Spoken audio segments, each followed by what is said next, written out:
এর আগে আমরা কি সুখী হতে পারি? আরো জোরে বলেন পারি না। এই জন্যই আমরা চাচ্ছি জনাব আব্দুল গফুরের মতো যদি 300 এমপির ভেতরে 151 জন কোরআন বুকে নিয়ে এবার সংসদে ঢুকতে পারে। প্রথম অধিবেশনে যদি বলে মাননীয় স্পিকার আমরা নামাজের বিল চাই, উনি যদি বলেন হাত তোলেন, একবারে যদি আব্দুল গফুর সাহেবের মতো 151 জন হাত তুলে ফেলে, আল্লাহর কসম ওই দিনই নামাজ কায়েম হয়ে যাবে। 18 কোটি মানুষ নামাজ পড়তে বাধ্য। আপনি ভোট দিয়েছিলেন মাত্র আব্দুল গফুরকে একটা, ওই দিন যদি নামাজ কায়েম হয়ে যায় 18 কোটি মানুষ নামাজ পড়বে বাংলার জমিনে। একটা ভোটের কারণে প্রতিদিন 18 কোটি মানুষের সওয়াব আপনি পাবেন। এটা আমি বানিয়ে বললাম না, মানে কোথায় আছে আন্দাজে? সূরা আন-নিসা 5 নম্বর পারার 10 নম্বর পৃষ্ঠার 10 নম্বর লাইনের 85 নম্বর আয়াতে আছে, মাইয়াশফা শাফাতান হাসানাতান ইয়াকুল্লাহু নাসীবুম মিনহা ওয়া মাইয়াশফা শাফাতান সাজ্জিয়াতান ইয়াকুল্লাহু কিফলুম মিনহা ওয়া কানাল্লাহু আলা কুল্লি শাইইন মুকিতা। বলেন আমিন। আল্লাহ পাক বলেন এই পৃথিবীতে কোনো মানুষ যদি একটা ভালো কাজে সুপারিশ করে, সাহায্য করে, ভোট দেয়, রায় দেয়, সমর্থন দেয়, পেছনে থাকে, এখানে 33টা অর্থ আছে। আপনি পেছনে থাকবেন, রায় দেবেন, সমর্থন জানাবেন, ভোট দিয়েছেন যাই বলেন, একটা ভালো কাজ করে ওই লোকটা যে সওয়াব পাবে, আপনি শুধু সমর্থন জানিয়ে সেই সওয়াব পাবেন। উনি যেহেতু একটা ভোট নিয়ে আজকে আপনার দ্বারা এরকম 151 জন যদি সত্যিই বাংলার জমিনে যেতে পারে সামনে, ওনারা প্রথম যে বলবে না যে আমরা বাবার আইন চাই, বলবে ওনাকে বলবে যে আমরা ডাল খেতে চাই, আমরা বাবা খেতে চাই। কি বলবে সর্বপ্রথম? যে আমরা নামাজের বিল চাই, কারণ এইটাই তাদেরকে কোরআন জানিয়েছে, আল্লাযীনা ইম্মাক্কান্নাহুম ফিল আরদি আকামুস সালাহ। আমি যদি জমিনে শাসন ক্ষমতা আমার ইমানদার বান্দাদেরকে দেই, তারা সংসদের প্রথম অধিবেশনে নামাজের বিল পাশ করবে। আমি এই জন্যই বললাম, আপনি যদি এনারে বাদ দিয়ে মাগুরায় যিনি একজন আছে, এবার দেখে আসলাম, কালকে ছিলাম মাগুরাতে, ওনার নাম, এর আগে উনি ছিল বীরেন শিকদার। উনি যদি যায় প্রথমেই তো বলবে যে মাননীয় স্পিকার আমরা নামাজের বিল চাই। কি কথা বলছেন এখন? উনি কে চাবে সেটা ওনার ব্যাপার, আর আমরা হালকা জানি। উনি জীবনেও এ কথা বলবে না যে আমরা নামাজের বিল চাই। নামাজের পরে আল্লাহ দিয়েছেন ওয়া তাবুজ যাকাত, তারা বলবে আমরা যাকাত ভিত্তিক অর্থনীতি কায়েম করতে চাই। যাকাত ভিত্তিক অর্থনীতি যদি কায়েম হয় এই দেশে, আল্লাহর কসম করে আপনাদেরকে আমি গ্যারান্টি দিতে পারি, এই কুষ্টিয়াতে যাকাতের শাড়ি বিতরণ করা লাগবে না। বাংলাদেশ জামাত ইসলামী কুষ্টিয়া জেলা শাখার পক্ষ থেকে বিভিন্ন জায়গায় আমরা দেখতে পাচ্ছি যারা অভাবী, যে মানুষগুলো অসচ্ছল, তাদের বাড়িতে কর্মসংস্থান তৈরি করার জন্য কেউ গরু, কেউ সেলাই মেশিন পর্যন্ত কিনে দিচ্ছে। এটা জেলা জামাতের পক্ষ থেকে কিন্তু অলরেডি সারা বাংলাদেশে চলছে। এটা কুষ্টিয়াও হয়েছে কয়েকদিন আগে, হয়নি স্যার? 2 দিন আগেই হয়েছে মনে হয়। যাকাত ভিত্তিক অর্থনীতি সত্যি যদি কায়েম হয়, বাংলাদেশের অন্যান্য যে ব্যাংকিং ব্যবস্থাগুলো সবগুলো ইসলামী ব্যাংকের আদলে চলবে। আমরা অনেকেই কিন্তু জানি না যে ইসলামী অর্থনীতি এটা যে ইবাদত, আমরা অনেকে জানিও না, মানিও না। ইসলামী অর্থনীতিতে প্রায় 28টা পয়েন্ট আছে। এখানে যদি প্রশ্ন করা হয়, আমার মনে হয় 8-10 জন বাদ দিয়ে অধিকাংশ মানুষ আমরা বলতেই পারবো না। অথচ আমাদের কাজ কারবার কিন্তু 180 মাইল বেগে চালাচ্ছি। কেউ যদি 1 টাকা পরিমাণে দুনিয়াতে সুদ খায়, সে মায়ের সাথে জেনা করে 33 বার। নাউজুবিল্লাহ বলে।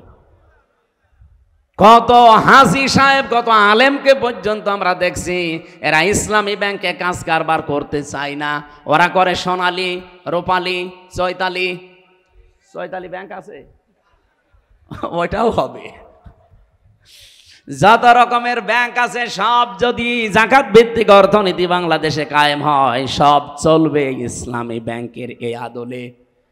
ইসলামী ব্যাংক এখন পরিপূর্ণ পারছে না, তারপরেও যে 28টা নিয়ম আছে আপনি দেখবেন। সামনে বসা মুসলমান ভাইরা, পর্দার আড়ালের সম্মানিতা মা এবং বোনেরা, প্রশাসনের ভাইরা, প্রাণপ্রিয় কুষ্টিয়াবাসী, দল মত জাতি বর্ণ ধর্ম নির্বিশেষে আজকের অনুষ্ঠান যদিও ইসলামী সমাজ কল্যাণ পরিষদের উদ্যোগে আয়োজিত, কিন্তু সবাই আমরা এখানে, আমার বিশ্বাস আমরা এসেছি। কি কথা বললেন না? আর কোরআনে কারিমও কি শুধু ইসলামী সমাজ কল্যাণ পরিষদের?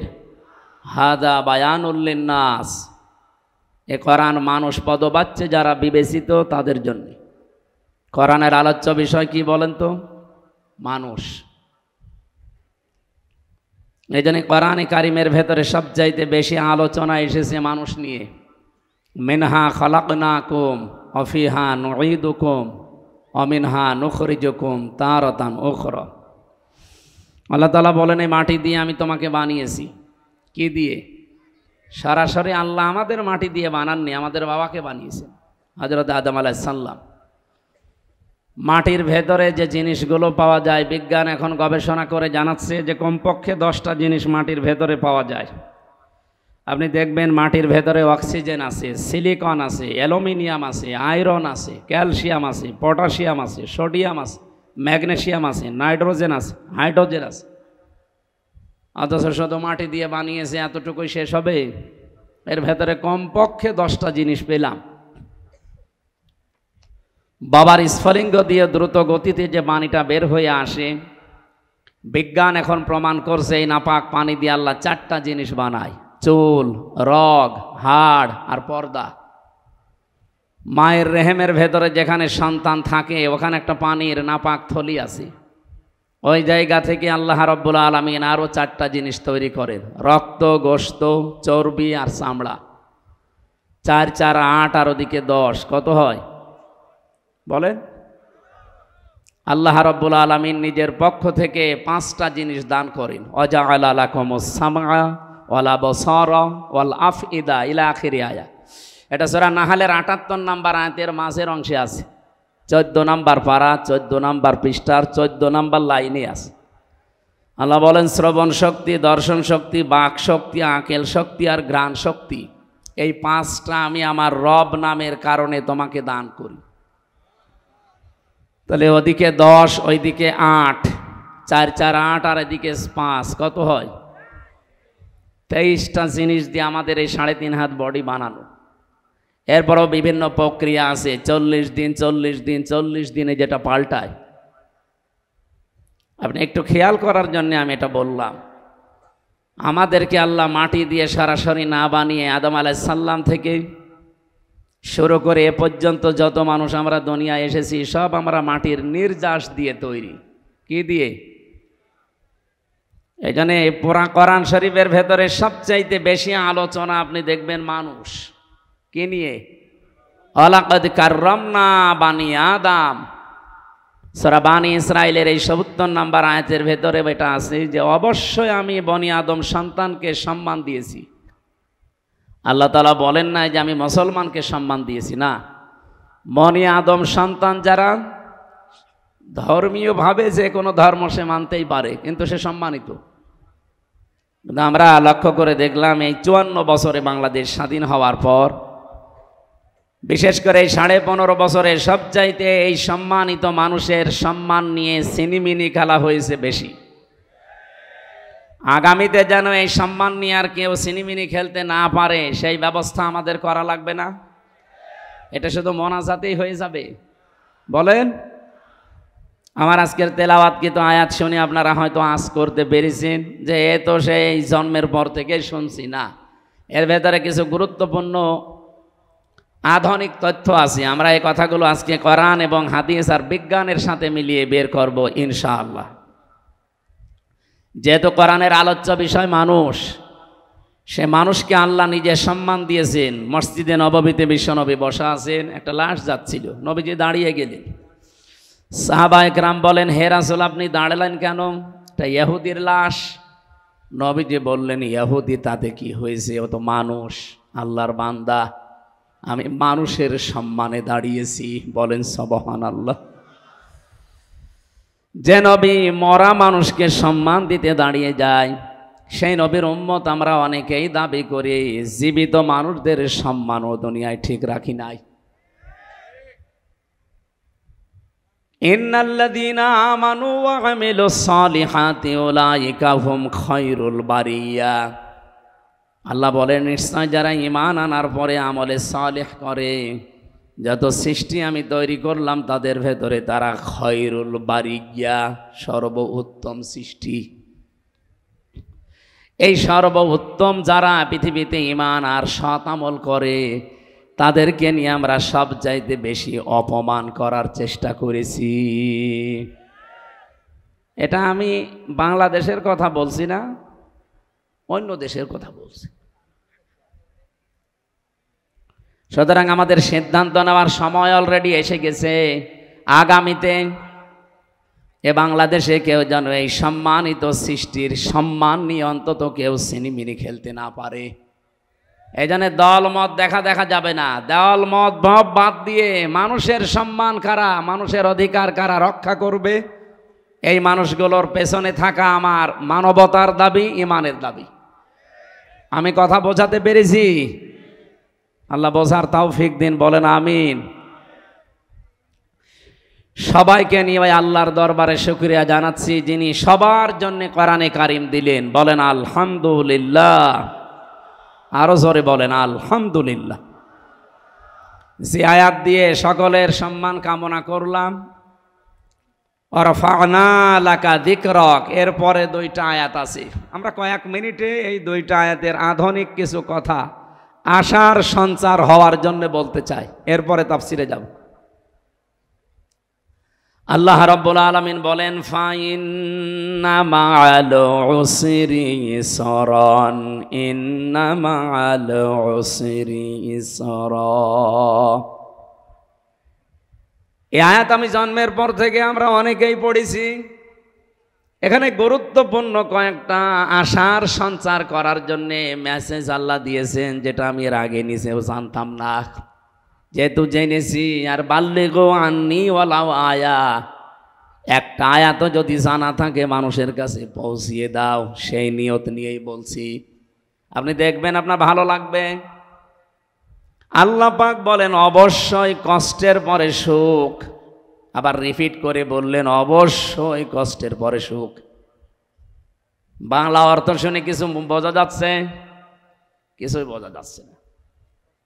এবার আমি একটু গভীরে যাচ্ছি একটু। এই যে উসরুন, এই উসরা শব্দের আগে আল্লাহ আলিফ লাম দিলেন।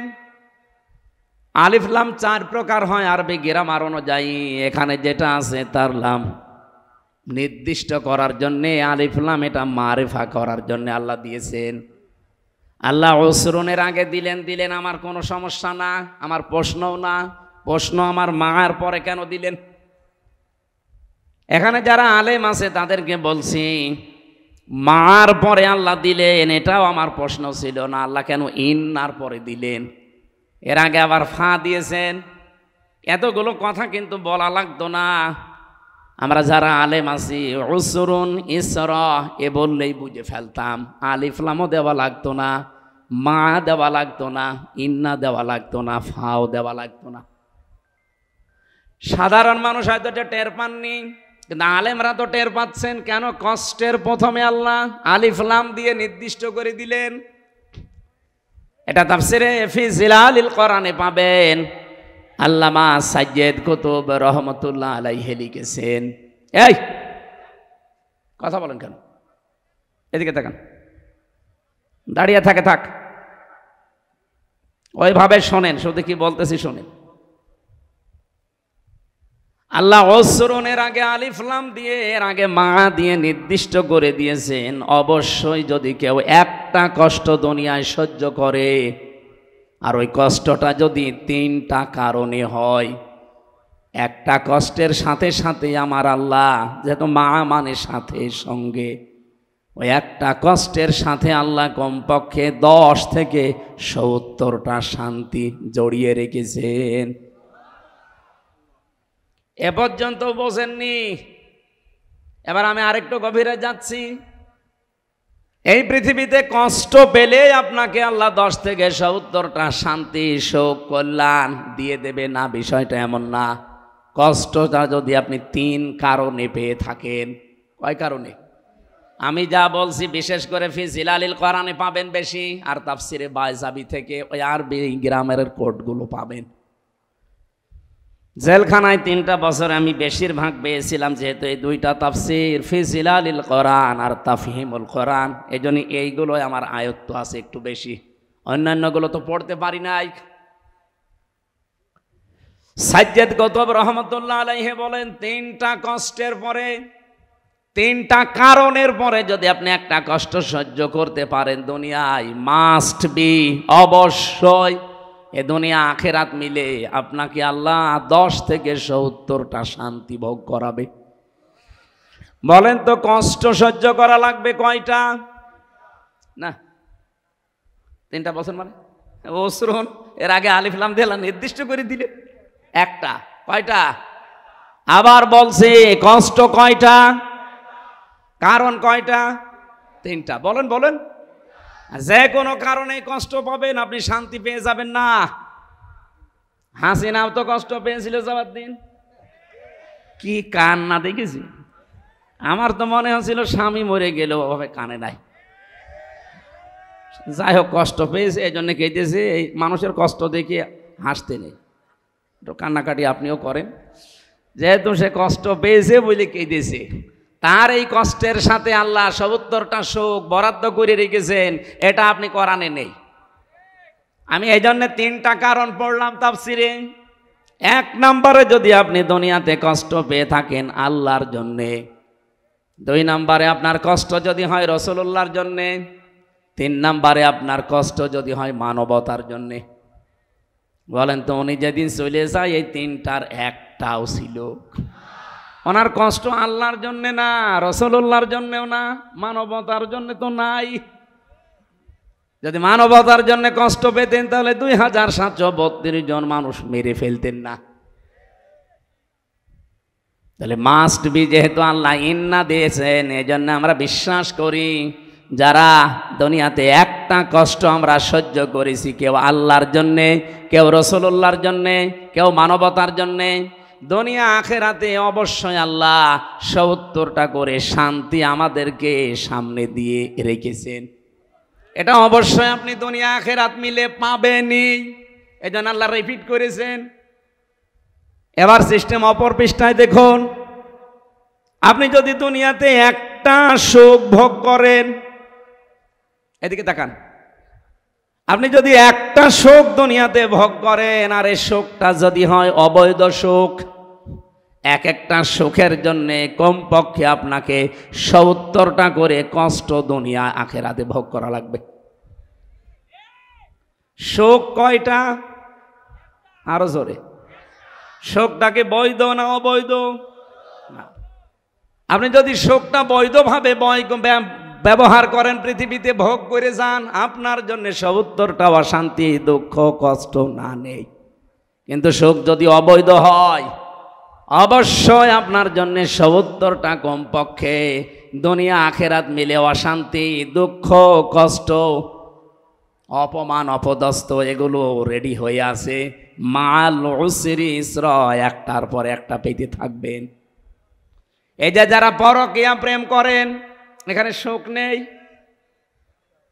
এই কথা বলছেন না? শান্তি নেই। এই সুখটাকে বৈধ না অবৈধ? এই এক একটা অবৈধ সুখের জন্য আপনাকে 70টা করে অশান্তি ভোগ করা লাগবে। সুতরাং এই অবৈধ সুখে এখনো যারা আছেন, এই মুহূর্তে কুষ্টিয়ার এই মানুষগুলো তওবা করা লাগবে যে পরকীয়া প্রেমের লাইন যাদের সাথে আছে, আমি এই মুহূর্তে তওবা করলাম। যারা রাজি আছেন হাত তোলেন তো। আরে আল্লাহ, মিডিয়া আছে, নাউজুবিল্লাহ, এই কুষ্টিয়া তো বদনাম হয়ে যাবে। আপনারা সবাই এই লাইনে আছে।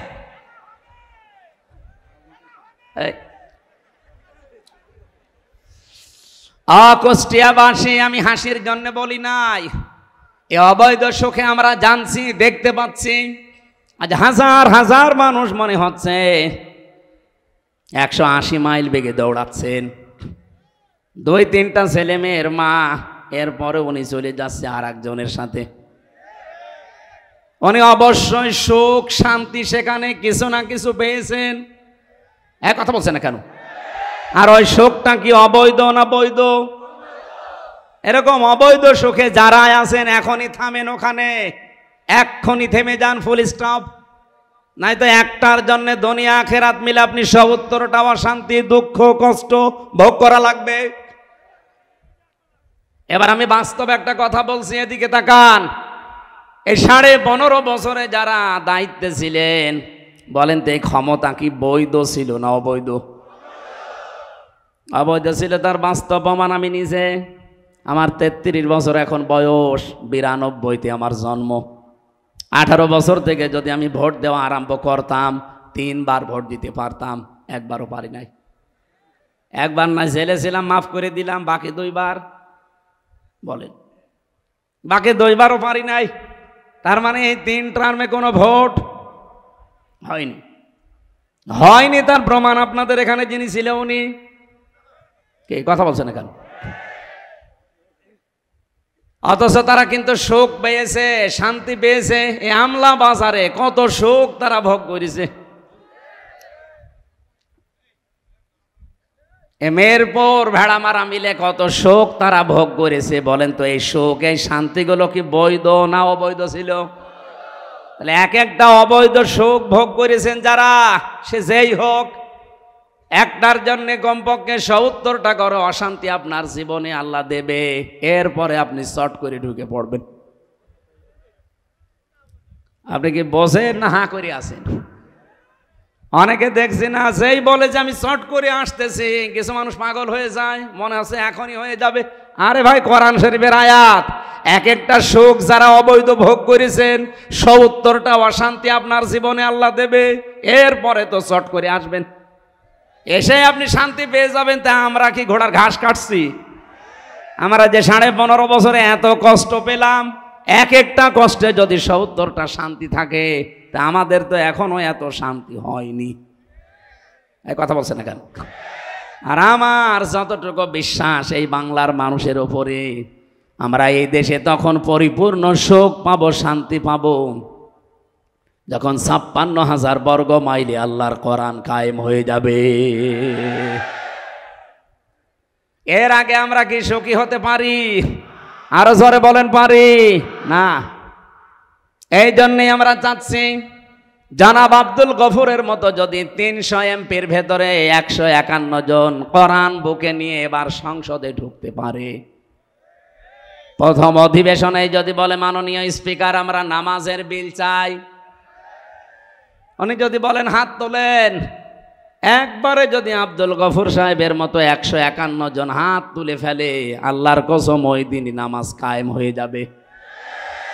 18 কোটি মানুষ নামাজ পড়তে বাধ্য। আপনি ভোট দিয়েছিলেন মাত্র আব্দুল গফুরকে একটা, ওই দিন যদি নামাজ কায়েম হয়ে যায়, 18 কোটি মানুষ নামাজ পড়বে বাংলার জমিনে। একটা ভোটের কারণে প্রতিদিন 18 কোটি মানুষের সওয়াব আপনি পাবেন।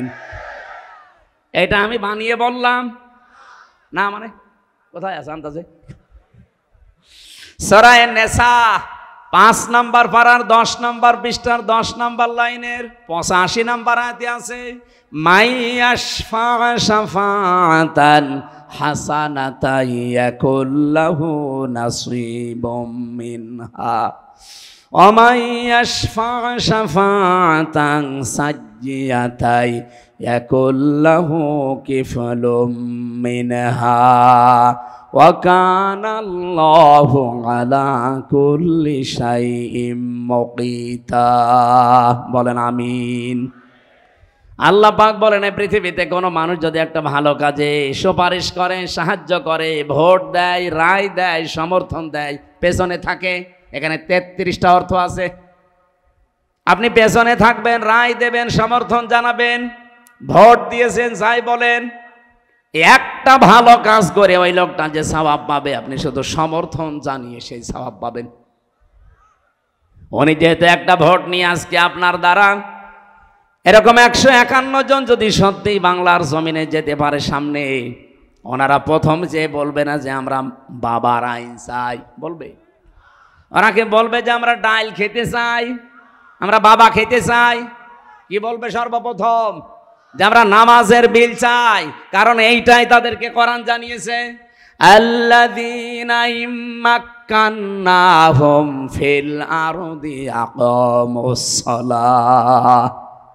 আমি যদি জমিনে শাসন ক্ষমতা আমার ইমানদার বান্দাদেরকে দেই, তারা সংসদের প্রথম অধিবেশনে নামাজের বিল পাশ করবে। আমি এই জন্যই বললাম, আপনি যদি এনারে বাদ দিয়ে মাগুরায় যিনি একজন আছে, এবার দেখে আসলাম, কালকে ছিলাম মাগুরাতে, ওনার নাম, এর আগে উনি ছিল বীরেন শিকদার। উনি যদি যায় প্রথমেই তো বলবে যে মাননীয় স্পিকার আমরা নামাজের বিল চাই। কি কথা বলছেন এখন? উনি কে চাবে সেটা ওনার ব্যাপার, আর আমরা হালকা জানি। উনি জীবনেও এ কথা বলবে না যে আমরা নামাজের বিল চাই। নামাজের পরে আল্লাহ দিয়েছেন ওয়া তাবুজ যাকাত, তারা বলবে আমরা যাকাত ভিত্তিক অর্থনীতি কায়েম করতে চাই। যাকাত ভিত্তিক অর্থনীতি যদি কায়েম হয় এই দেশে, আল্লাহর কসম করে আপনাদেরকে আমি গ্যারান্টি দিতে পারি, এই কুষ্টিয়াতে যাকাতের শাড়ি বিতরণ করা লাগবে না। বাংলাদেশ জামাত ইসলামী কুষ্টিয়া জেলা শাখার পক্ষ থেকে বিভিন্ন জায়গায় আমরা দেখতে পাচ্ছি যারা অভাবী, যে মানুষগুলো অসচ্ছল, তাদের বাড়িতে কর্মসংস্থান তৈরি করার জন্য কেউ গরু, কেউ সেলাই মেশিন পর্যন্ত কিনে দিচ্ছে। এটা জেলা জামাতের পক্ষ থেকে কিন্তু অলরেডি সারা বাংলাদেশে চলছে। এটা কুষ্টিয়াও হয়েছে কয়েকদিন আগে, হয়নি স্যার? 2 দিন আগেই হয়েছে মনে হয়। যাকাত ভিত্তিক অর্থনীতি সত্যি যদি কায়েম হয়, বাংলাদেশের অন্যান্য যে ব্যাংকিং ব্যবস্থাগুলো সবগুলো ইসলামী ব্যাংকের আদলে চলবে। আমরা অনেকেই কিন্তু জানি না যে ইসলামী অর্থনীতি এটা যে ইবাদত, আমরা অনেকে জানিও না, মানিও না। ইসলামী অর্থনীতিতে প্রায় 28টা পয়েন্ট আছে। এখানে যদি প্রশ্ন করা হয়, আমার মনে হয় 8-10 জন বাদ দিয়ে অধিকাংশ মানুষ আমরা বলতেই পারবো না। অথচ আমাদের কাজ কারবার কিন্তু 180 মাইল বেগে চালাচ্ছি। কেউ যদি 1 টাকা পরিমাণে দুনিয়াতে সুদ খায়, সে মায়ের সাথে জেনা করে 33 বার। নাউজুবিল্লাহ বলে। কত হাজি সাহেব, কত আলেমকে পর্যন্ত আমরা দেখছি এরা ইসলামী ব্যাংকে কাজ কারবার করতে চায় না। ওরা করে সোনালী, রূপালী, চৈতালি ব্যাংক আছে, ওইটাও হবে। যত রকমের ব্যাংক আছে সব যদি যাকাত ভিত্তিক অর্থনীতি বাংলাদেশে কায়েম হয়, সব চলবে ইসলামী ব্যাংকের এই আদলে। ইসলামী ব্যাংক এখন পরিপূর্ণ পারছে না, তারপরও যে 28টা নিয়ম আছে আপনি দেখবেন। মিরপুরে ইসলামী ব্যাংক নেই? আপনি যে জিজ্ঞাসা করবেন মোশারাকা, মোদারাবা, মোরাবাহা, বায়ে সালাম, বায়ে ইস্তিসনা, বায়ে মুআজ্জাল, ওয়াহেদ, এরকম 28টা পেয়েছি আমি। আপনি সোনালীতে ওইটাই পাবেন, রূপালীতে ওইটা পাবেন, অগ্রণীতে ওইটা পাবেন, চৈতালিতে ওইটা পাবেন। সবগুলো এই নিয়মে চলবে। তখন পুরা অর্থনীতি হয়ে যাবে ইবাদত। আর ওনারা গেলে আমার বিশ্বাস নামাজের পরে যাকাতের বিল আনবে। যদি না আনে ভোট দেবেন না। কে স্যার আনবেন না? আপনাকে আনা লাগবে। আল্লাযীনা ইম্মাক্কান্নাহুম ফিল আরদি আকামুস সালাতা ওয়া আতাবুজ যাকাত ওয়া আমারু বিল মা'রুফি ওয়া নাহাউ আনিল মুনকার। আইন পাশ করে করে তারা ভালো ভালো কাজগুলো জারি করে দেবে, আর অন্যায় যেগুলো আছে, যেগুলো আমাদের চর্ম চোখে দেখতে পাই, এই অন্যায়গুলো তারা আইন পাশ করে বন্ধ করে দেবে। আমি আজ হাদিস পড়েছিলাম, হাদিসের খুব অল্প ব্যাখ্যা বলছি। হযরতে আবু যর রাদিয়াল্লাহু তাআলা আনহু থেকে বর্ণিত, বিশ্বনবী জানিয়েছেন, মানিদ্দাআ মা লাইসা লাহু ফালাইসা মিন্না ওয়ালিয়াতাবাওয়া মাকআদাহু মিনান নার। মুসলিম শরীফের হাদিস। আল্লাহর নবী জানিয়েছেন এই পৃথিবীতে যেই জিনিস তোমার না, ওই জিনিস যদি নিজের দখলে নিয়ে নাও, আবার তাকান, যেই জিনিস আপনার না, আপনি মালিক না, জোর করে জবরদস্তি করে কোনো কায়দায় যদি নিজের দখলে ওইটা নিয়ে নেন, যখনই ওইটা নিয়ে নেবেন সঙ্গে সঙ্গে আপনি খারিজ হয়ে যাবেন। কি বললাম আপনি টের পাচ্ছেন? ফালাইসা মিন্না, সঙ্গে সঙ্গে আপনি নবীর উম্মত থেকে বের হয়ে গেছেন। এই হাদিসের প্রথম অংশটা একটু বাংলাদেশের সাথে মিলান। হ্যাঁ, এদিকে তাকান, বলেন আপনি এই হাদিসটা যদি আমরা 100% বিশ্বাস করি, 100% মানার দরকার নেই? এক কথা বলছে না কেন? আগস্টের 5 তারিখের পরে আমরা বহু মানুষকে দেখলাম যে জিনিস যার না, জোর করে জবরদস্তি করে, সে চাঁদাবাজি করে হোক, ছিনতাই করে হোক, নিজের দখলে নিয়ে নিয়েছে। না কুষ্টিয়ায় শুরু হয়নি? হয়নি মানে আপনি বিভিন্ন ঘাটে যান, বিভিন্ন হাটে যান, স্ট্যান্ডে যান, কত কিছু মানুষ দখল করে নিজের আয়ত্তে নিয়ে নিয়েছে, অথচ ওই জিনিসের মালিক সে না। হ্যাঁ, হাদিসের টিকায় আমি পড়েছি, কোনো মানুষ যদি কোনো কিছু হারিয়ে ফেলে, কোনো কিছু যদি তার আয়ত্ত থেকে চলে যায়, আপনি যদি ওইটা আবার ফেরত পান, আপনি ওইটা যদি আবার নিয়ে নেন, তাহলে আপনার জন্য এই শাস্তি না। কথা বুঝেছেন? না না, বোঝেননি। কে বুঝেছেন বলেন তো দেখি? যেই জিনিস আপনারই ছিল কিন্তু আরেকজন নিয়ে নিয়েছিল, ওইটা যদি আপনি আবার ফেরত পান, আপনার জন্য হাদিসের প্রথম অংশটা না, ফালাইসা মিন্না, আপনার জন্য না। এই যে ইসলামী ব্যাংক যারা জোর করে দখল করেছিল, যাদের জিনিস এখন তারা আবার ফেরত পেয়েছে, কিন্তু অনেকেই বলছে এটা নাকি দখল হয়ে গেছে। আরে ভাই, দখল হলো কি করে? যার জিনিস সে ফেরত পেয়েছে। কথা বলছে না কেন? 15.5 বছর যারা চালিয়েছে ইসলামী ব্যাংকটি তাদের ছিল, যাদের ছিল তারা ফেরত পেয়েছে। এখানে দখল করার কি আছে? আমার জিনিস আমি পেয়েছি, কিন্তু যে জিনিস আমার না ওইটা আমি দখল করে নিলাম। এই বাড়ি আমার না, বাড়ি আমি দখল করে নিয়েছি। হ্যাঁ, এ বাড়ি যদি আপনারই ছিল, 15.5 বছরে যদি দখল হয়ে যায়, আপনি আবার ফেরত নিয়ে নেন। হ্যাঁ, বুঝে ফেলিস? ঠিক আছে, আপনার মাথায় সমস্যা আছে। 2 নম্বরের পয়েন্টটা কি ছিল? ওয়ালিয়াতাবাওয়া মাকআদাহু মিনান নার, সে যেন জাহান্নামে নিজের একটা স্থান তৈরি করে নিল। বলেন নাউজুবিল্লাহ। এটা হয়তো বাংলাদেশের জন্য হবে না, অন্য দেশের জন্য হচ্ছে। এই যে ভারতে আমাদের বাপ দাদারা যারা পূর্বপুরুষ, তারা হাজার হাজার বিঘা জমি জায়গা মাদ্রাসার নামে, মসজিদের নামে, খানকার নামে বিভিন্ন জায়গায় তারা ওয়াকফ করে দিয়েছিল। কিন্তু উগ্রপন্থী এই হিন্দুরা, সব হিন্দু না, উগ্রপন্থী যারা জঙ্গি সন্ত্রাসী, এ মোদির মরিদ যারা, তারা যে ওয়াকফ আইন বাতিল, একটা অবৈধ আইন তৈরি করে সব এখন তারা কিন্তু দখলে নিয়ে নিচ্ছে। সুতরাং হাদিস অনুযায়ী বলতে পারি এই উগ্রপন্থী হিন্দুরা সব জাহান্নামী। কারণ অন্যের জিনিস আপনি দখল করে নেবেন, মানে যে জিনিস আপনার না আপনি দখল করে নিলেন কেন? ইসরায়েলের দিকে তাকান, 1940 সালে তাদেরকে থাকতে দিয়েছিল, এখন আমরা যেমন রোহিঙ্গাদের থাকতে দিয়েছি এইভাবে। আর পৃথিবীর নিকৃষ্ট জাতি এই শয়তান ইহুদিরা এখন তাদেরকে এই দেশ থেকে তাড়িয়ে দিচ্ছে। যে জিনিস আপনার না আপনি জোর করে নিজের দখলে নেবেন। আপনি বিশ্বাস করতে পারেন, আপনি ইহুদি দাবি করেন, নাসারা দাবি করেন, আহলে কিতাব দাবি করেন, যাই করেন, আপনি জাহান্নামী। এই হাদিস আমি বানালাম, বলেন বলেন। সুতরাং এই বাংলাদেশে যে জিনিস যার ছিল না, যদি জোর করে কেউ দখল করে নিয়ে থাকেন, ওইটা ফেরত দেওয়া লাগবে। কথা বলছে না কেন? ও যদি ফেরত না দেয়, ও কি নবীর উম্মত আছে? ও নামাজি হতে পারে, রোজাদার হতে পারে, ও হজ করতে পারে, কিন্তু নবীর উম্মত নেই। এই জন্য বক্তব্যের মাঝে আছে, ফালাইসা মিন্না, ও আমার উম্মত নেই। আগস্টের 5 তারিখের পর থেকে এই 8.5 মাসে বাংলাদেশে বহু মানুষ আমরা দেখতে পাচ্ছি নবীর উম্মত থেকে বের হয়ে গেছে। কুষ্টিয়াতেও যারা বের হয়ে গেছেন তারা আবার ফেরত আসেন। যার যারটা নিয়েছিলেন অবৈধভাবে ওকে ফেরত দিয়ে দেন। আমি কথা বোঝাতে পেরেছি ভাই? এটা আমার নিজের জেলা, একটু মায়া মহাব্বত আপনাদের প্রতি বেশি আছে। আপনি জাহান্নামের সিট বুক করে রাখবেন আর আমি দাঁড়িয়ে দাঁড়িয়ে দেখব?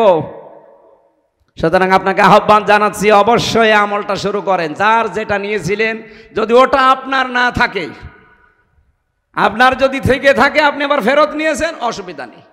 কিন্তু আপনার নিজের না, আপনি জোর করে নিজের আয়ত্তে নিয়ে নিলেন।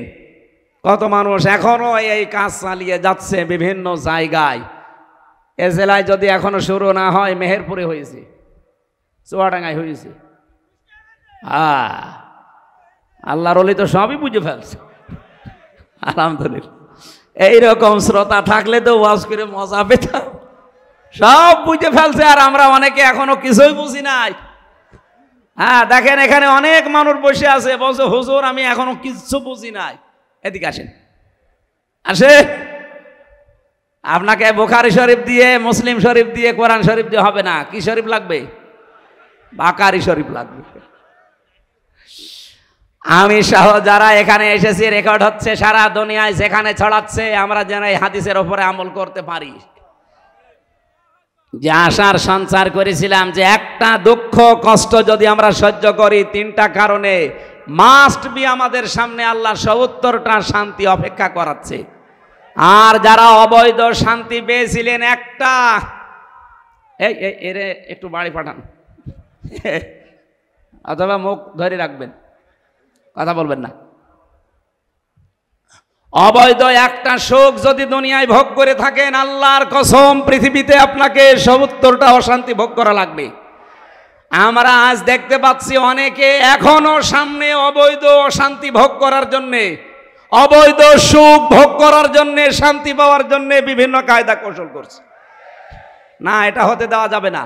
আপনি সুখ পেতে চান, চেয়ারের সুখ, শান্তি, বৈধভাবে আসেন। বৈধভাবে বাদ দিয়ে আবার সিনিমিনি খেলে বাবা শাহজালাল সব হালাল করে নেবেন, হবে না। এই জন্য যারা বারবার আহ্বান জানাচ্ছেন যে আমরা কিচ্ছু চাই না, শুধু নির্বাচন চাই, নির্বাচন আমরাও চাই, কিন্তু সংস্কার না করে দিলে আবার দিনের ভোট রাতে হয়ে যাবে। কথা বলুন। আপনারা যারা বারবার এটা চাচ্ছেন, আপনার চাইতে আমি আরো বেশি চাই, কারণ আমি আজ ৩৩ বছর জীবনে ভোট দিতে পারলাম না। কেমন করে ভোট দেওয়া লাগে আমি জানিও না, আমার আরো বেশি আকাঙ্ক্ষা না? কিন্তু আমি তো চাই যে আমি দিনের ভোট আবার রাতে দিয়ে ফেলবো না, এটা আমি আর হতে দেব না। আর এর মাধ্যমে যদি আবার কেউ চেয়ারে বসেন, ওই চেয়ার কি বৈধ হবে না অবৈধ? ওই অবৈধ চেয়ারে বসবেন।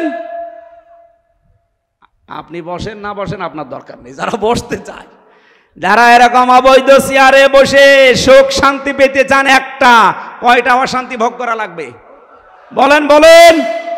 আমি তো জেনে শুনি আপনি আমার আপনজন, আপনাকে এই রাস্তায় যেতে দেব না। এই কারণে আমরা এত কড়াকড়ি করছি যে ১৬২৮ জন দায়িত্বে ছিল বাংলাদেশের, এগুলো সব হয় জালেম, না জালেমের দোসর।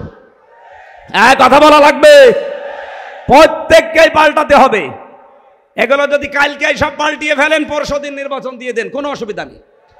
কিন্তু এগুলো না পাল্টিয়ে আপনি ওই যা ছিল তাই, শুধু কুষ্টিয়ার ডিসি গেছে মেহেরপুর, মেহেরপুরেরটা এসেছে চুয়াডাঙ্গায়, এই মাল তো সব একই আছে। কথা বললে না কেন? আমরা যারা এই খাই খাই হাই হাই করতেছি কি হবে কি হবে না, এগুলো বন্ধ করেন ভাই। একটু সময় আমরা দিতে চাই।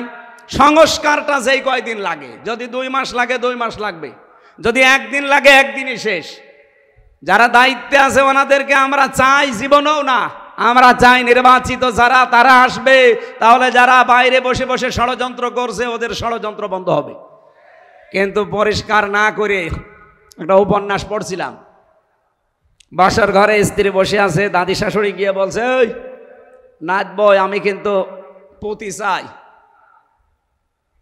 মেয়েটা লজ্জা শরম বলছে দাদি আমি আপনার এর কাছে সময় চাই, একটু সময় দেন।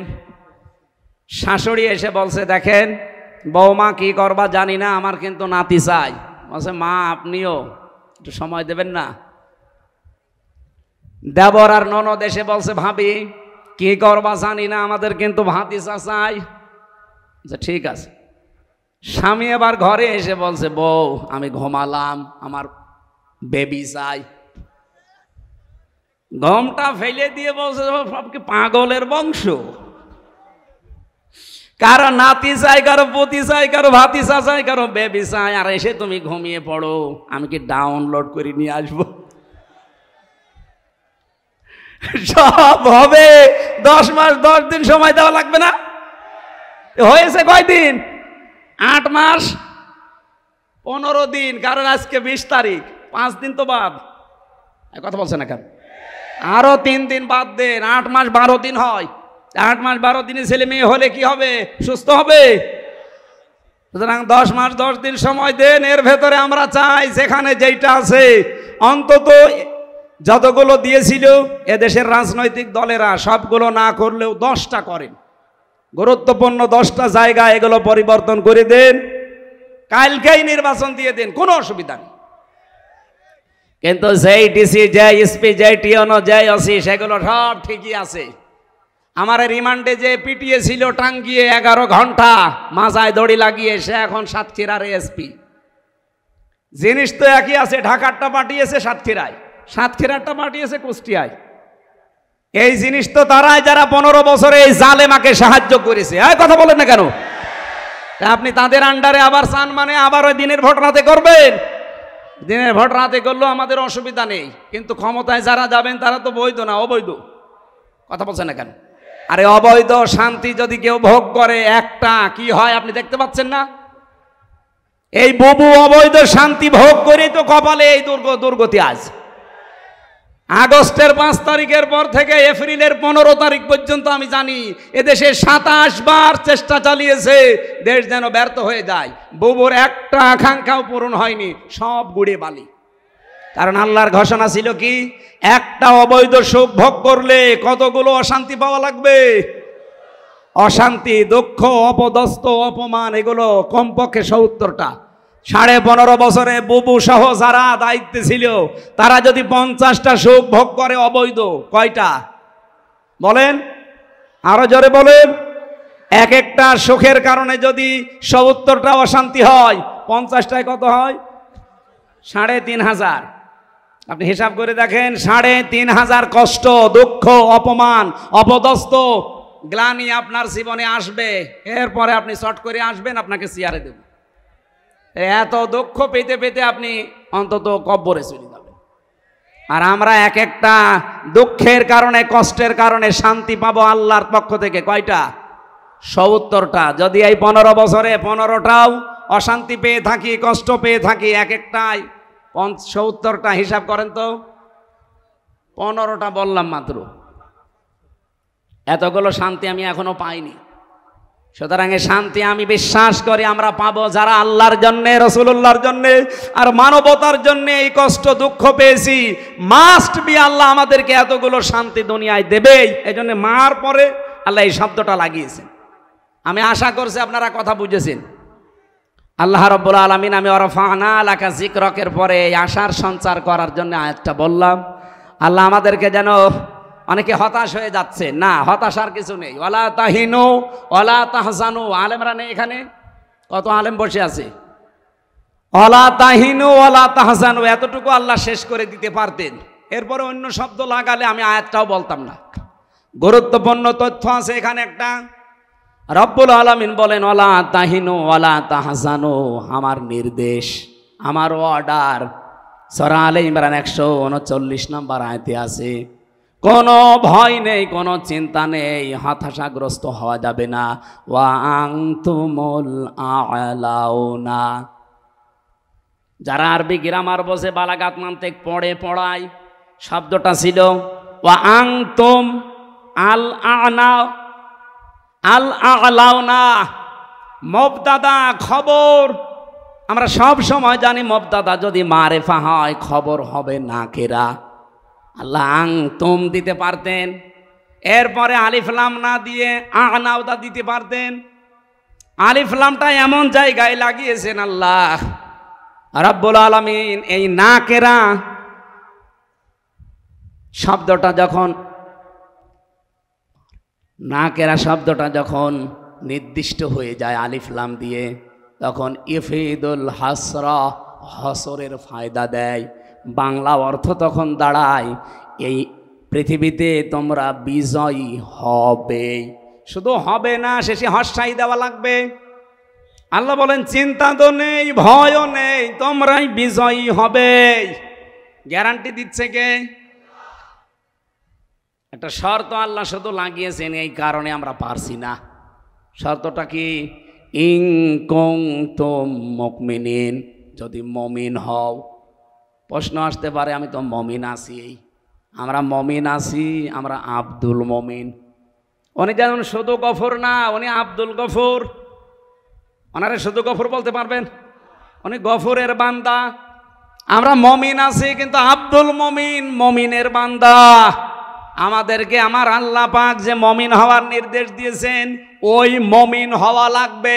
তাহলে আল্লাহর ঘোষণা অক্ষরে অক্ষরে আল্লাহ পালন করবে। আর সেই সংক্রান্ত একটা আয়াতই আমি কোরআন থেকে পড়লাম, সূরা বাকারা 208 নম্বর আয়াত। এইদিকে তাকান, 6666টা আয়াত আছে কোরআনে কারিম, এটা প্রসিদ্ধ। 6236টা আয়াত, এটা বিশুদ্ধ। আপনি যেটাই ধরবেন সেটাই সঠিক আছে। 6666টি আয়াত যদি ধরেন, আপনি কোরআনের একটা আয়াতের 3 ভাগের 1 ভাগ আমি মাত্র পড়লাম। ইয়া আইয়ুহাল্লাযীনা আমানু উদখুলু ফিস-সিলমি কাফা। আল্লাহ এখানে ডাক দিয়েছেন, ওহে যারা ঈমানের দাবি করো তাদেরকে বলছি, উদখুলু, সবাই মিলে প্রবেশ করো, ফিস-সিলমি কাফা, পরিপূর্ণভাবে সিলমনের ভেতরে। সিলমন মানে কি? না না, সালমন মানে শান্তি, আর সিলমন মানে ইসলাম। একে জবাব দিল কে? মানে কি আলেম? শব্দের অর্থ জানে না, আন্দাজে জবাব দেখেন। এখানে আলেম বসে আছেন। সেলমন আর সালমন শব্দ দুইটা কিন্তু আলাদা। সালমন মানে শান্তি, সালমন মানে, আর সেলমন মানে, আল্লাহ সেলমন দিয়েছেন উদখুলু ফিস-সিলমি কাফা। যেমন তেমন ভাবে প্রবেশ করলে হবে না, পরিপূর্ণভাবে। কোথায় করবেন? সেলমনের ভেতরে। আর সেলমনের আগে আলিফ লাম দেওয়া আছে। আরবি গ্রামারটা যারা জানেন না, হালকা পাতলা একটু আলিফ লাম এর যে প্রকারগুলো আছে ভালো করে একটু আয়ত্ত করবেন, কোরআন বোঝা সহজ হবে। আল্লাহ নির্দিষ্ট করে দিলেন যে আমার ইসলামের ভেতরে প্রবেশ করো। আমি গত কালকে না পরশু দিন আমার আলোচনা ছিল সকালে 20 মিনিট মতো, ওই যে বাংলাদেশ জামাত ইসলামের ওলামা বিভাগের কুষ্টিয়াতে। আমি এই উদখুলু ফিস-সিলমি কাফার উপরে 5টা পয়েন্টে কথা বলতে চেয়েছিলাম। মেহমান আসার কারণে আমি বলতে পারি নাই। আমি এটা এখন রিপিট করছি, আর একটু বিস্তারিত ব্যাখ্যা করতে চাই। যেহেতু আমাদের চিন্তা নেই, ভয় নেই, বিজয়ী হবই, হব না শুধু হবই যদি আমরা মমিন হতে পারি। আর মমিন হতে হলে আল্লাহ মমিনদেরকে ডাক দিয়েছেন যে ইসলামের ভেতরে পরিপূর্ণভাবে প্রবেশ করো। আমরা যে ইসলামে পরিপূর্ণভাবে প্রবেশ করেছি তার প্রমাণ কি? আপনাকে যদি বলা হয় ইসলামে প্রবেশ করেন, আমি বলি করেছি না।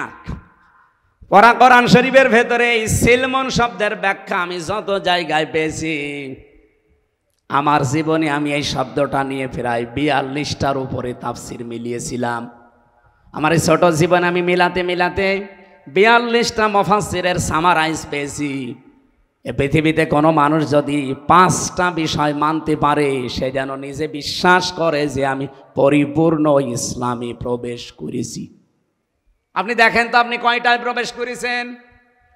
কুষ্টিয়াবাসী, আমি আবার বলছি, আমি কিন্তু খুব ভালোবাসি আপনাদের।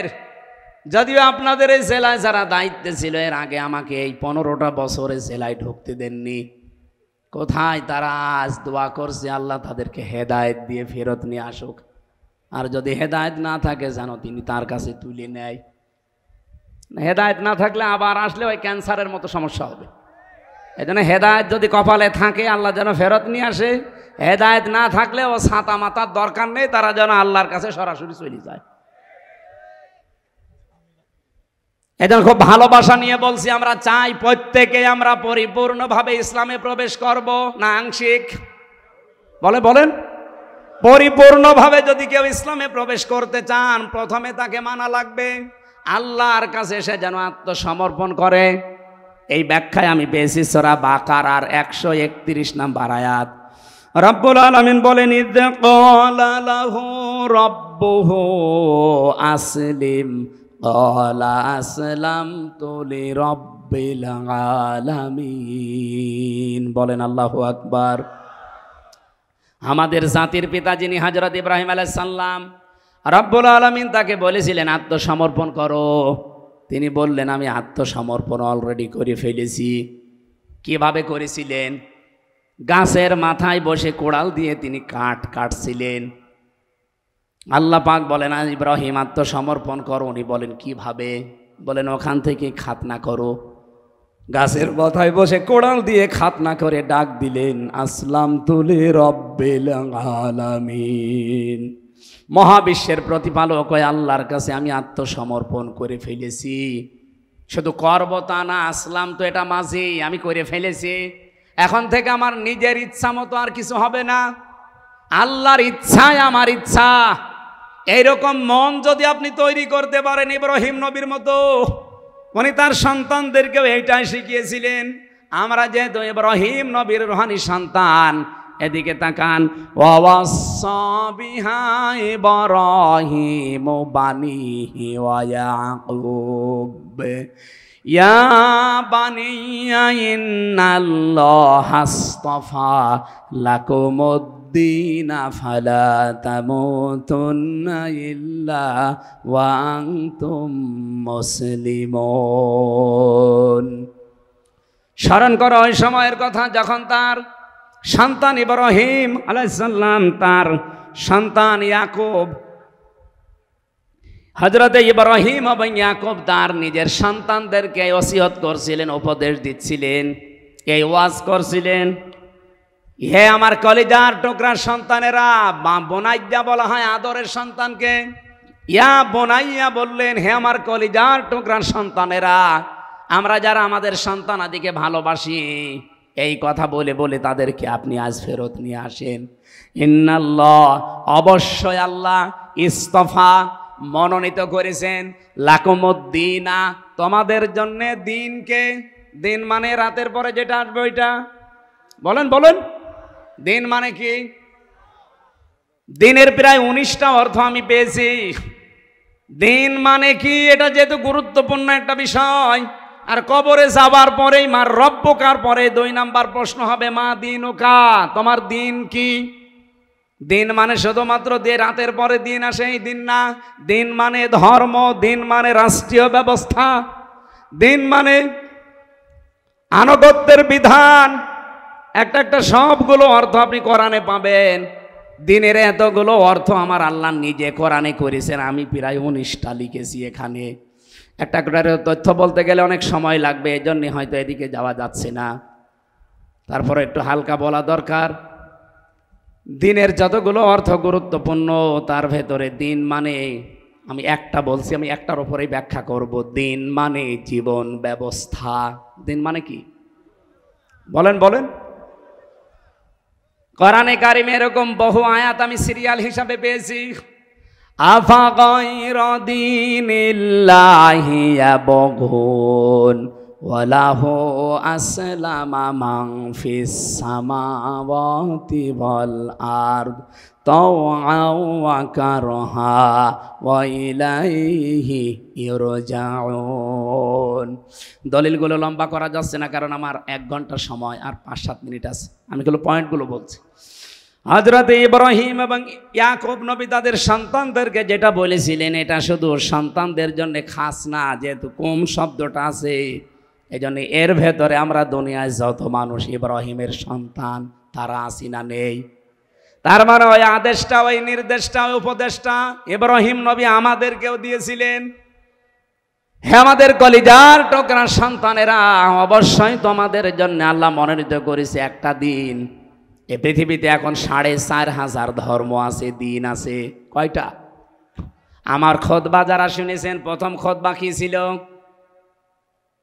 আনাশহাদু আন্না মুহাম্মাদান আবদুহু ওয়া রাসূলুহুল মাবউসু ফিনা বিল হুদা ওয়া দীনিল হাক্কি লিযহিরাহু আলাল আদিয়ান। আমরা সাক্ষ্য দিচ্ছি মোহাম্মদ রাসূলুল্লাহ যাকে আল্লাহ এই দুনিয়াতে সত্য দিন দিয়ে হেদায়েত সহকারে পাঠিয়েছিলেন, কেন?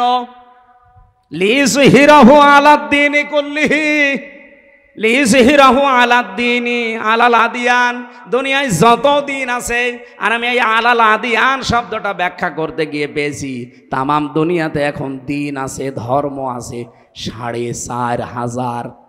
৪,৫০০ ধর্মের ভেতরে আল্লাহর কাছে পছন্দনীয় মনোনীত একটাই ধর্ম, একটাই দিন, একটাই জীবন ব্যবস্থা, তার নাম ইসলাম। ইন্নাদ-দীনা ইনদাল্লাহিল, আরো জোরে বলুন, ওমাই ইয়াবতাগি গায়রাল ইসলাম দীনান ফালা ইউকবাল মিন। এইজন্য আমাদেরকে ও নির্দেশ দিচ্ছেন আমাদের বাবা ইব্রাহিম নবী, যে পৃথিবীতে তোমাদের জন্য আল্লাহ মনোনীত করেছেন, পছন্দ করেছেন, ইস্তফা, আল্লাহ নির্বাচিত করেই দিয়েছেন একটা দিনকে। সুতরাং সেই দিনের ভেতরে পরিপূর্ণভাবে দাখিল হতে হলে ফালা তামুতুন্না, মরবানা ইল্লা ওয়া আনতুম মুসলিমুন, যতক্ষণ মুসলমান না হও।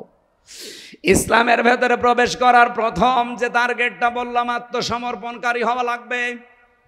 এই ময়দানে যারা এসেছেন, যারা শুনতে পাচ্ছেন, সিদ্ধান্ত নিয়ে ফেলেন, আমি ইসলামে পরিপূর্ণ প্রবেশ করতে চাই।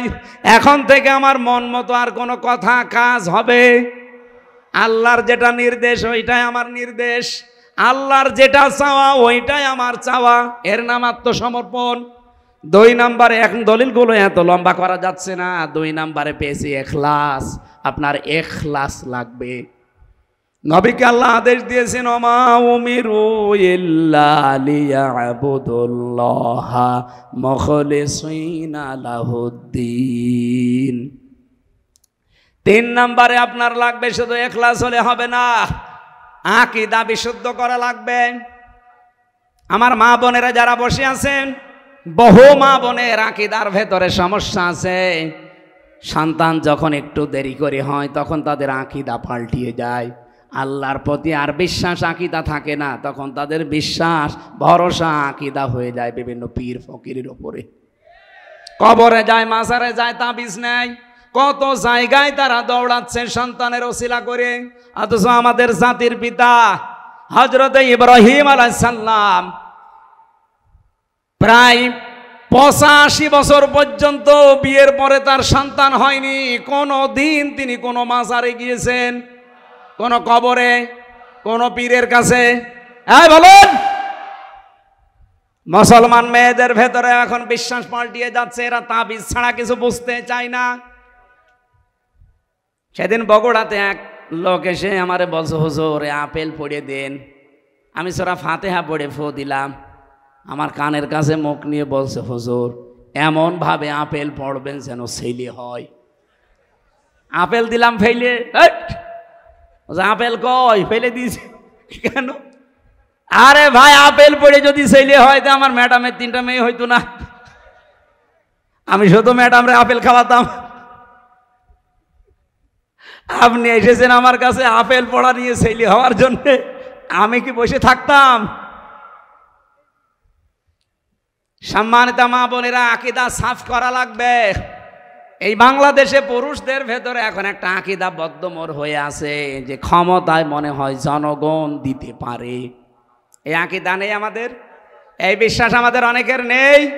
আপনি মুশরিক, ইসলামে এখনো পরিপূর্ণ আসতে পারেননি, কারণ আকীদা সাফ করা লাগবে আপনাকে। আল্লাহ যেটা পারে ওইটা অন্য কেউ পৃথিবীতে পারে? বলেন বলেন। আমেরিকা পারতে পারে, রাশিয়া পারতে পারে, ভারত পারবে। অনেকে তো বিভিন্ন দিকে দৌড়াচ্ছে এই কারণে না। আকীদা সাফ করেন। ইসলামে যদি পরিপূর্ণ প্রবেশ করতে চান, আল্লাহ যেটা পারে ওইটা অন্য কেউ, আরো জোরে বলেন, অন্য কেউ। এ পৃথিবীতে আল্লাহ আইন তৈরি করতে পারে শুধু তুমি একা, আর কেউ পারে না। সূরা আলে ইমরান 164 54 নম্বর আয়াতে আছে, মাঝের অংশে 4 নম্বর পারা 9 নম্বর পৃষ্ঠা 3 নম্বর লাইনে আছে। সুতরাং আল্লাহর আইন বাদ দিয়ে অন্য কারো আইন যারা প্রতিষ্ঠা করার চেষ্টা করেন, বিশ্বাস করেন, আপনি মুশরিক হয়ে গেছেন, আপনি শিরিক করছেন। এ বাংলাদেশে এই পার্সেন্টেজ পাওয়া যাবে না। আল্লাহ তো আল্লাহ আমাদেরকে হেফাজত করুন, বলেন আমিন। 4 নম্বরে ইসলামে প্রবেশ করতে হলে আপনাকে উন্নত চরিত্রের অধিকারী হওয়া লাগবে। এই পৃথিবীতে প্রত্যেকের চরিত্র, আমরা অনেকের চরিত্র দেখেছি, সামনে অনেকে দেখতে পাবো। উন্নত চরিত্র বানাতে হলে একমাত্র ব্যক্তি আছে, মোহাম্মদুর, আরো জোরে বলেন মোহাম্মদুর। তার 63 বছর, বিশেষ করে 40 থেকে 63, এই 23 বছরের 1 সেকেন্ডও আপনি বাদ দিতে পারবেন না। অনুসরণ করলে এগুলো অনুসরণ করা লাগবে। বহু মানুষ বলে যে হুজুর আমরা আছি 1 থেকে 40 পর্যন্ত, খুব তাড়াতাড়ি হাত তুলে রাখবেন, ওরা গেলে ভেড়ে যা আছে খালি ভাড়া বাদ দিয়ে দেবেন। আরে যে স্টেজেও নেন, চেয়ার দিয়েছেন, এনাদের কাছে নেবেন না, আমার কাছেও আসেন, আমি যাতে থাকে দিচ্ছি, আসেন, যা আছে তাই দেওয়া লাগবে। এই স্টেজে নেন তো, যারা যারা বসে আছে চেয়ারে আরো বেশি করে নেবেন। এই টাকা আছে? সুবহানাল্লাহ, আলহামদুলিল্লাহ, লা ইলাহা ইল্লাল্লাহ, সুবহানাল্লাহ, আলহামদুলিল্লাহ। তাড়াতাড়ি ভাই, খুব তাড়াতাড়ি, খালি আইকল দিয়ে বের হয়ে চলে যাবেন ভাই, খুব তাড়াতাড়ি করেন। ব্যাগ যাদের কাছে আছে একটু তাড়াতাড়ি করেন। আপনি একটু মাইকে বলে দেন তো, ব্যাগ নিয়ে তাড়াতাড়ি আপনারা ওই কাজটা সেরে ফেলেন। তাদের কাজটা মহিলাদেরকে নিচে আকর্ষণ করছে, আপনারা তাড়াতাড়ি কালেকশনটা করে ফেলেন, দ্রুত, সময় দেওয়া যাবে না। আমাদের সুযোগটা দিয়েছে, এই সুযোগটা আমরা ব্যবহার করি ইনশাল্লাহ। আমরা সবাই দ্রুত দিয়ে দিই এবং সমস্ত স্বেচ্ছাসেবক ভাইরা ব্যাগ নিয়ে দ্রুত এই কালেকশনটা করে ফেলেন। সুবহানাল্লাহ, আলহামদুলিল্লাহ, লা ইলাহা ইল্লাল্লাহ, সুবহানাল্লাহ, আলহামদুলিল্লাহ। গলা ভেঙে যাচ্ছে। সুবহানাল্লাহ, আলহামদুলিল্লাহ। এই যে টাকার কথা বললে মানুষ চলে যায়, কি আশ্চর্য গো। হ্যাঁ, 5 নম্বর পয়েন্টটা এখনো শেষ হয়নি। বসেন বসেন। আমরা উদখুলু ফিস সিলমি কাফা, ইসলামে পরিপূর্ণ প্রবেশ করতে চাই। সারা জীবন এটা শুনেছি, ইসলামে প্রবেশ করো, ইসলামে প্রবেশ করো। তো কিভাবে পরিপূর্ণ প্রবেশ করতে হয়, এই 5টা বিষয় আপনার জীবনে থাকা লাগবে। আপনি আত্মসমর্পণকারী হবে ইসলামের কাছে। আপনি 2 নম্বরে আপনার ইখলাস লাগবে, উন্নত চরিত্র লাগবে, আকীদা সাফ করা লাগবে। আর 5 নাম্বার লেনদেনে স্বচ্ছ হওয়া লাগবে। আমাদের লেনদেনে অনেকের স্বচ্ছ নেই। বড় বড় মানুষ দেখেছি আমরা, আমার মনে হয় দেখলে মনে হয় যে জান্নাত থেকে পালিয়ে এসেছে, অথচ টাকা ধার নিলে দিতে চায় না। এরকম মানুষ নেই? দোকানে বাকি যদি খায়, ওই দোকানের সামনে দেওয়া যায় না, উল্টা দিকে ঘুরে যায়। লেনদেনে স্বচ্ছ থাকবেন। এই 5টা বিষয় যখন দেখবেন পরিপূর্ণ আপনি মানতেছেন, আপনি মনে করবেন যে আমি ইসলামে পরিপূর্ণ প্রবেশ করেছি। সম্মানিতা মা বোনেরা, আপনাদের জন্য একটাই মাত্র ওয়াজ করছি। খাদিজাতুল কুবরা রাদিয়াল্লাহু তাআলা আনহা আপনার আদর্শ। আমি তার জীবনী নিয়ে বই লিখেছি, 6 জন আদর্শ নারী নিয়ে। আপনার স্বামীর কাছে আমরা দিয়ে দিচ্ছি, স্বামীর কাছে, মেয়ের কাছে, অথবা ছেলেকে পাঠিয়ে দিন, ছোট ছোট বাচ্চাদের গাড়ি থেকে নিয়ে যেন পুরাটা পড়বেন। 120 পৃষ্ঠা লিখেছি মেয়েদের জীবন নিয়ে।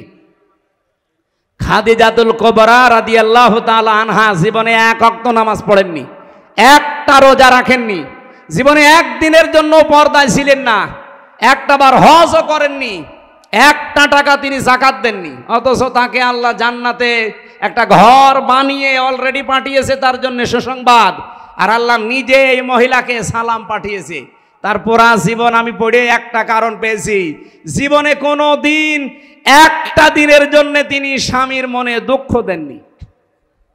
এখানে যারা আমরা আছি, একটা স্বামী হাত তুলতে পারবেন যে জীবনে আমার বউ 1 দিনের জন্য আমাকে কোনো দিন দুঃখ দেয়নি? হাত তোলেন তো দেখি। না, একজনও নেই। এই যে মুরব্বী, মুরব্বী সভাপতিও হাত তুলতে পারছে না। কিসের ওয়াজ করছি? কেউ পারলাম না আমরা। এটা যদি উল্টিয়ে বলা হয়, মেয়েরা যদি বলে একটু স্বামীকে জিজ্ঞাসা করেন তো, জীবনে আমাকে কোনোদিন 1 দিনের জন্য দুঃখ দেয়নি, এরকম স্বামী আছে কিনা? পাওয়া যাবে? না না, নেই। এক দিন 10টা করে দুঃখ দেওয়া হচ্ছে। মেয়েরা, আমি সময় বেশি নিয়ে ফেলেছি আজকে, আমি 1 ঘন্টা 10 মিনিট হয়ে গেছে। এত বেশি বিস্তারিত যেতে চাচ্ছি না, কারণ কালকে আমার অনুষ্ঠান আছে অনেক দূরে। দিনের বেলা একটা, রাতে একটা, সাতক্ষীরা। এই গাড়িতে আপনাদের লিখিত বই পাওয়া যায়। আমি জেলখানায় বসে লিখেছিলাম হালকা হালকা, ওগুলো বাইরে এসে পাবলিশ করেছি। দাম্পত্য জীবনের কলহ এবং তার সমাধান কি করে করা লাগে, মেয়েদের আদর্শ কারা, এই দুইটা বই আছে। ছেলের জন্য একটা, মেয়ের জন্য একটা। ওটা আশা করছি যাওয়ার সময় নিয়ে যাবেন, আপনার ছেলেকে স্বামীকে পাঠিয়ে দেন স্টেজের কাছে। মোহাম্মদপুর কোন জেলা? ও গাংনি, গাংনিতে ওই যে মোশাররফ চেয়ারম্যান সাহেব নিয়েছে। হ্যাঁ হ্যাঁ, এই যে গাংনি পাশে, গাংনিতে ওই মোহাম্মদপুরে আমার মাহফিল আছে। রাত 8টা 8:30টায় উঠে পড়বো আমি, এশার নামাজ পড়ে উঠবো, যতক্ষণ পারি চালাবো 1-1.5 ঘন্টা ইনশাল্লাহ। আল্লাহুম্মা আমিন। লা ইলাহা ইল্লা আনতা সুবহানাকা ইন্নী কুনতু মিনাজ জালিমিন। রব্বানা যালামনা আনফুসানা ওয়া ইল্লাম তাগফির লানা ওয়া তারহামনা লানাকুনান্না মিনাল খাসিরিন। রিভাব দিন। রব্বুল আলামিন, আমার প্রাণ প্রিয় জেলা কুষ্টিয়া, মেহেরপুর থানা রামলা এলাকার দিকে তোমার নজরটা একটু কুদরতি নজরটা দাও। হাজার হাজার বান্দা বান্দি আমরা কোরআনের কিছু কথা হেদায়েতের নিয়তে শুনেছি, যতটুকু শুনলাম এগুলোর উপরে আমাদের জীবন চালানোর তৌফিক দাও। তোমার নির্দেশ ছিল উদখুলু ফিস সিলমি কাফা, পরিপূর্ণভাবে ইসলামে প্রবেশ করো। কিভাবে পরিপূর্ণ ইসলামে প্রবেশ করা লাগে আমরা হালকা কিছু টাচ পেয়েছি। এই 5টা বিষয়ের উপরে আমাদের প্র্যাকটিক্যাল লাইফ তুমি সেট করে দাও। এ বিশাল আয়োজনে ইসলামী সমাজ কল্যাণ পরিষদ আমলা মিরপুর কুষ্টিয়া যারা আয়োজনে আছে, এই মানুষগুলোকে তুমি কোরআনের ইজ্জতে কবুল করো। রব্বুল আলামিন, মাহফিলের সম্মানিত সভাপতি আমাদের মুরব্বী জননেতা জনাব আব্দুল গফুর, তোমার গোলামকে মাফ করে দাও, তার মা বাবাকেও ক্ষমা করে দাও। আজকের প্রধান অতিথি অধ্যাপক মাওলানা আবুল হাশেম, তার মা বাবাকে তুমি এই মুহূর্তে ক্ষমা করে দাও। তার স্ত্রী পুত্র সন্তান আদি যেগুলো দিয়েছো সহি সালামতে রাখো। দিনের যে বিশাল দায়িত্ব তার কাঁধে তুলে দিয়েছো, সততার সাথে ইখলাসের সাথে পালন করার তৌফিক দাও। যত অতিথি এখানে বসে আছে আল্লাহ ওমরের মতো বানিয়ে দাও। সম্মানিতা মা বোনদেরকে তুমি খাদিজাতুল কুবরার মতো কবুল করে নাও। এ মাহফিলের বরেণ্যের সদস্য যারা, এই মানুষগুলোকে হাসান হোসাইনের মতো বানাও। রব্বুল আলামিন, আমার এই কুষ্টিয়া জেলার মাটির নিচে যারা ঈমান নিয়ে ঘুমিয়ে আছে, আল্লাহ কোরআনের ইজ্জতে কিয়ামত পর্যন্ত তাদের মাফ করে দাও। কবরগুলোকে জান্নাতুল ফেরদাউস তৈরি করে দাও। আগামীর এই দেশটা তুমি কোরআনের হাতে তুলে দাও। চর্ম চোখে বড় দেখার স্বাদ জাগে। 56,000 বর্গ মাইল তোমার কালাম দিয়ে চলছে। আল্লাহ ফিলিস্তিনের মুসলমানদেরকে, ভারতের মুসলমানদেরকে তুমি বাঁচাও। এ উগ্রপন্থী হিন্দুরা আর এই পৃথিবীর নিকৃষ্ট জাতি এই ইহুদিরা, আল্লাহ কতগুলো মানুষ দুনিয়া থেকে তারা বিদায় করে দিল। কতগুলো ঘর মসজিদগুলো দুনিয়া থেকে ভেঙ্গে ভেঙ্গে মাটির সাথে মিশিয়ে দিল।